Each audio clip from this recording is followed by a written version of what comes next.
What if I told you that your cat has been desperately trying to teach you their language for years, but you keep failing the test?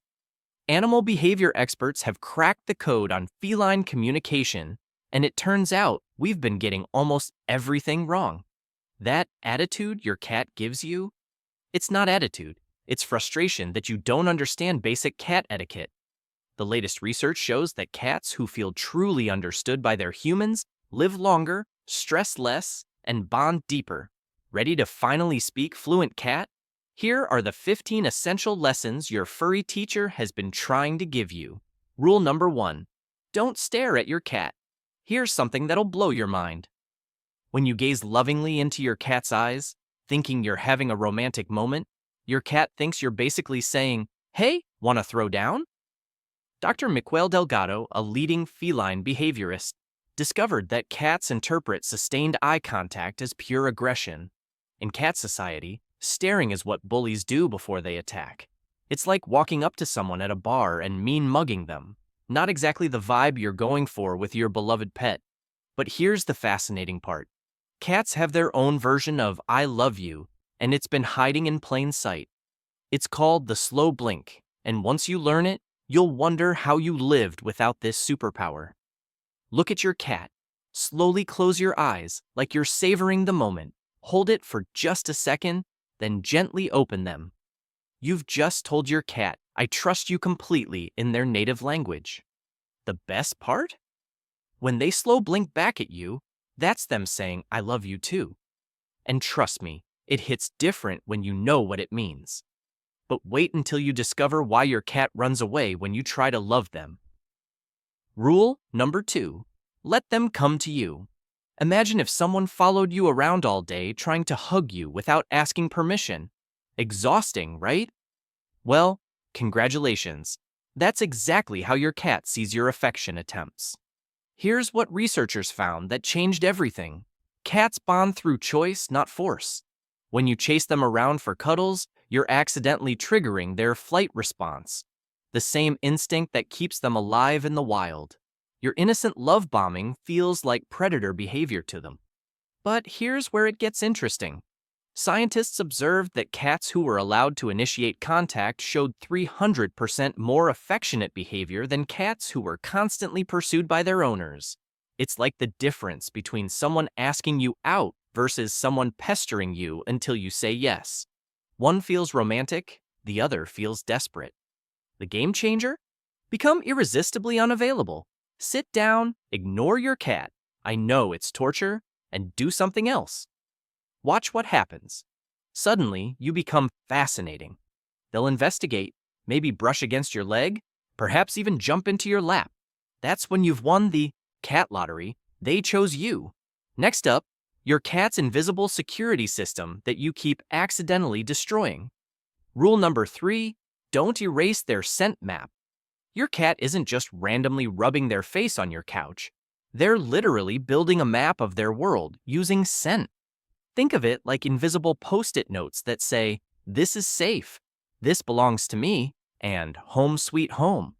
But every time you deep clean or rearrange furniture, you're basically deleting their entire GPS system. Imagine coming home to find someone had rearranged every piece of furniture and sprayed air freshener everywhere. You'd feel completely disoriented, right? That's your cat's reality when you wash their favorite blanket or move their preferred sleeping spot. Animal behaviorists call this scent mapping, and it's how cats create emotional security in their environment. When you see your cat frantically rubbing against things after you've cleaned, they're not being dramatic. They're desperately trying to rebuild their safety network. The solution? Clean, gradually.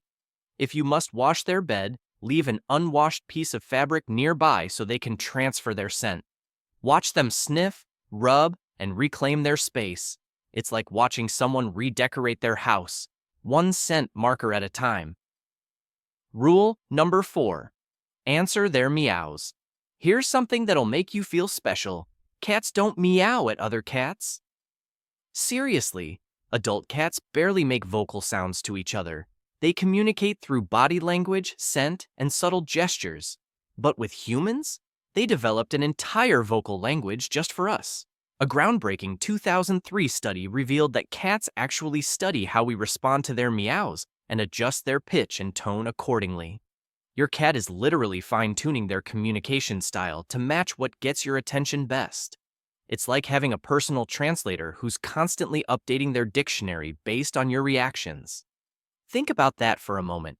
Your cat cares so much about talking to you that they learned a whole new way to communicate. Every meow is intentional, crafted specifically for human ears. When they chirp at you in the morning, trill when you come home, or give you that demanding "feed me" yowl, they're speaking a language they created just for our relationship. The tragedy? When we ignore their meows, they don't just stop trying. They either get louder and more desperate, or they give up entirely. So next time your cat talks to you, talk back.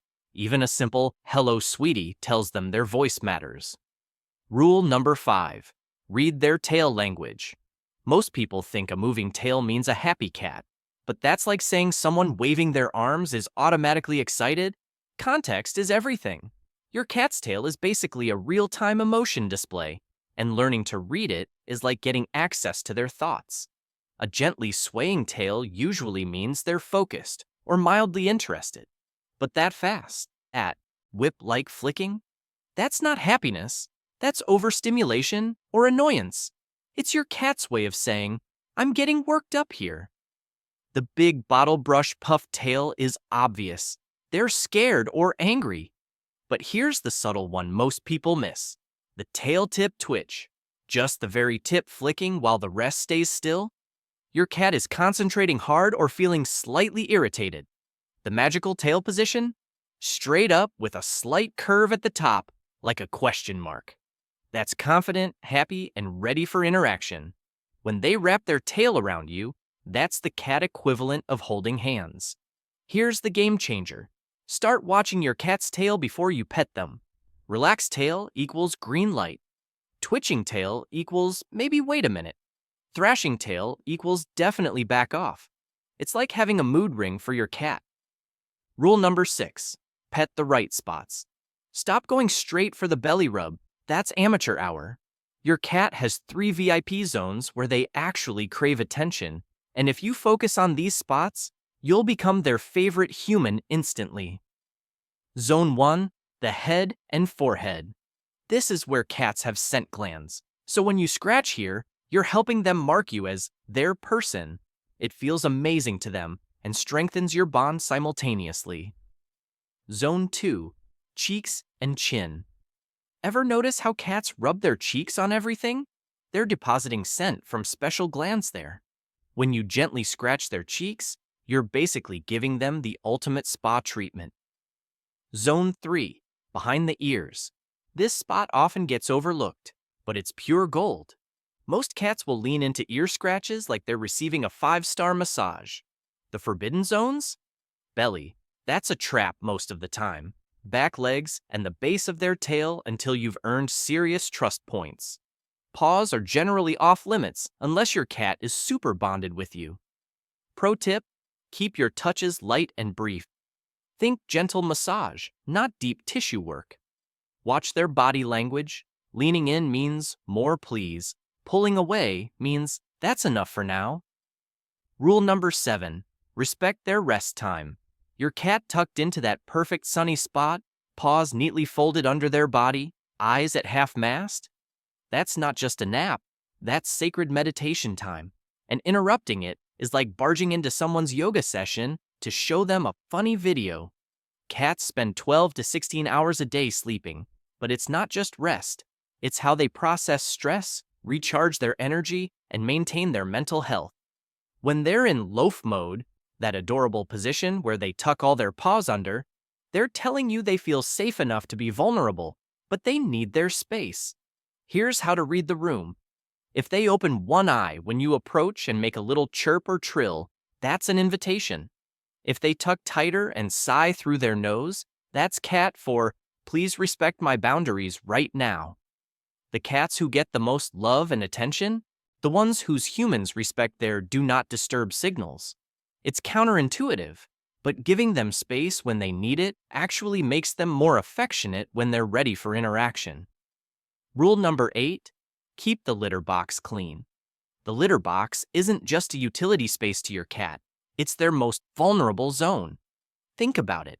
When they're doing their business, they can't run away if danger appears. So if their bathroom doesn't feel safe, clean, and private, they'll find somewhere that does. And you won't like where they choose. Here's what most people get wrong.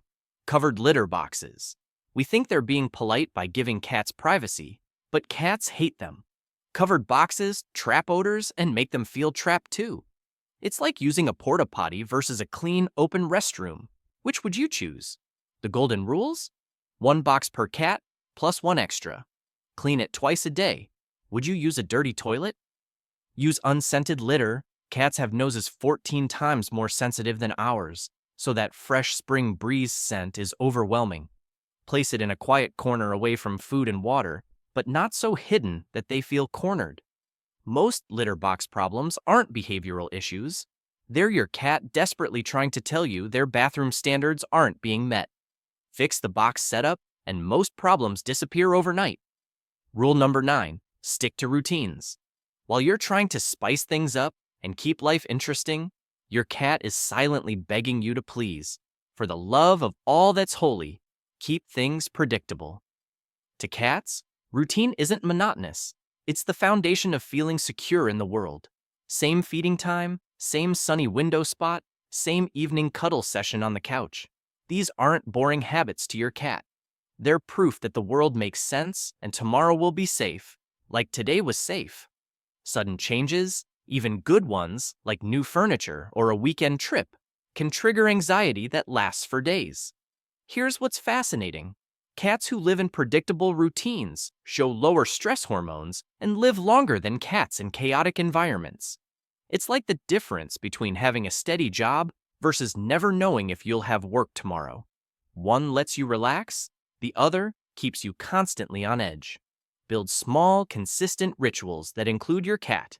Morning hello scratches, afternoon treat time, evening lap sessions. These tiny, predictable moments become the anchors of your cat's emotional security. When big changes do have to happen, keeping these small routines intact helps them cope much better. Rule number 10, understand their curiosity. Your cat isn't knocking things off your desk to spite you. They're conducting scientific experiments. Recent research reveals that cats are natural-born physicists who learn about their world through cause and effect testing. When your cat pushes your pen off the table and watches it fall, they're gathering data. What happens when I apply force to this object? Does it make a sound? Does the human react? It's like a toddler dropping food from their high chair, except your cat is specifically studying how objects behave in their environment. But here's the deeper reason. Cats need to feel like they have some control over their world. In the wild, they manipulate their environment constantly, moving twigs, testing branch strength, clearing paths. In your house, your stuff becomes their research materials. The solution isn't to get mad. It's to give them appropriate outlets for this natural behavior.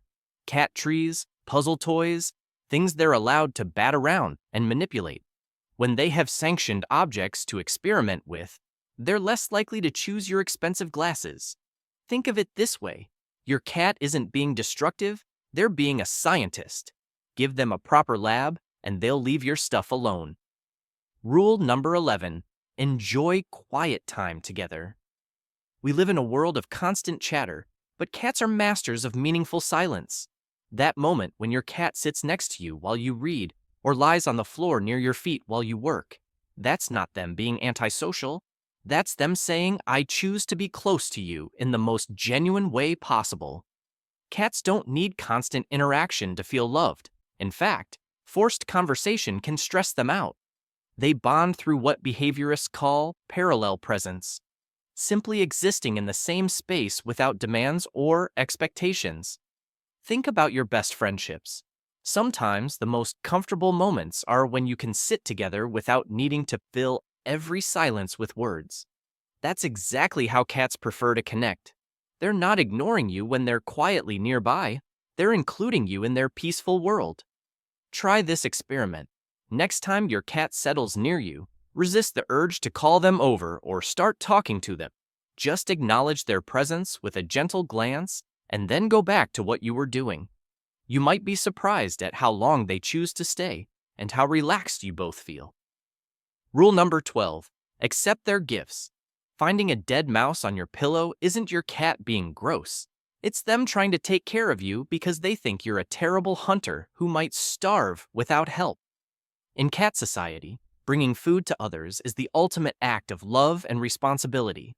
Mother cats bring prey to their kittens, and bonded cats share their catches with family members they care about.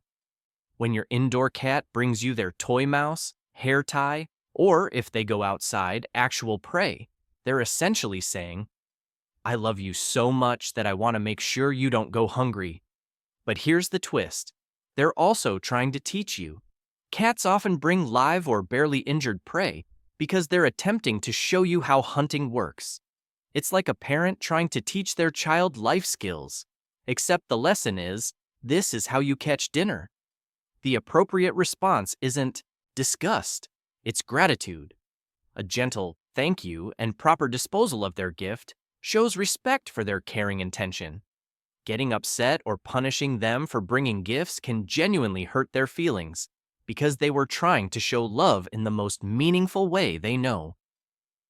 Rule number 13. Watch for overstimulation. Ever notice how your cat can go from loving cuddles to swatting at you in what seems like seconds? They're not having mood swings.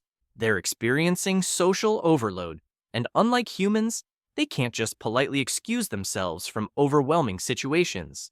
Cats have what researchers call a stimulation threshold, a point where even good attention becomes too much to process. It's like being at a party where you're having fun until suddenly you're completely drained and need to go home right now. The difference is, your cat can't leave the party because the party is you. Watch for the warning signs: tail twitching faster, ears starting to flatten, skin rippling along their back, or pupils dilating. These are your cat's way of saying, "I'm getting overwhelmed," before they resort to teeth or claws. The solution isn't to stop petting them, it's to learn their limits and respect them. Some cats can handle 30 seconds of petting, others can go for minutes. Pay attention to their signals and stop before they hit their threshold.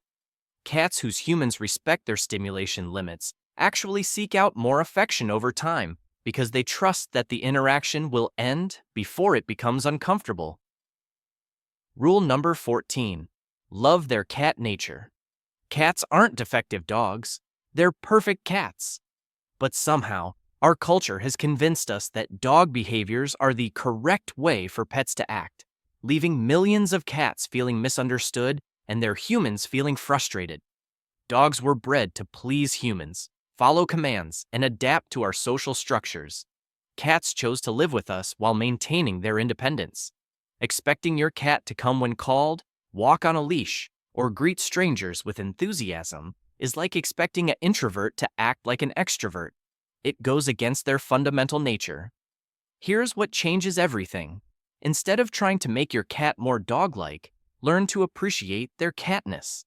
Their selective affection is more meaningful because it's chosen, not automatic. Their independence means they genuinely want to be with you when they seek your company. Their mysterious nature keeps the relationship interesting in ways that total transparency never could. The most bonded cat-human relationships happen when humans celebrate their cat's feline qualities instead of wishing they were different. Your cat's aloofness isn't a bug, it's a feature. Their pickiness about affection makes it more special when they choose to love on you. Rule number 15. They're training you too. Plot twist. While you thought you were training your cat, they've been systematically training you. That specific meow they use when they want treats, they developed it because it gets results. The way they sit by their food bowl and stare at you, learned behavior that works every time.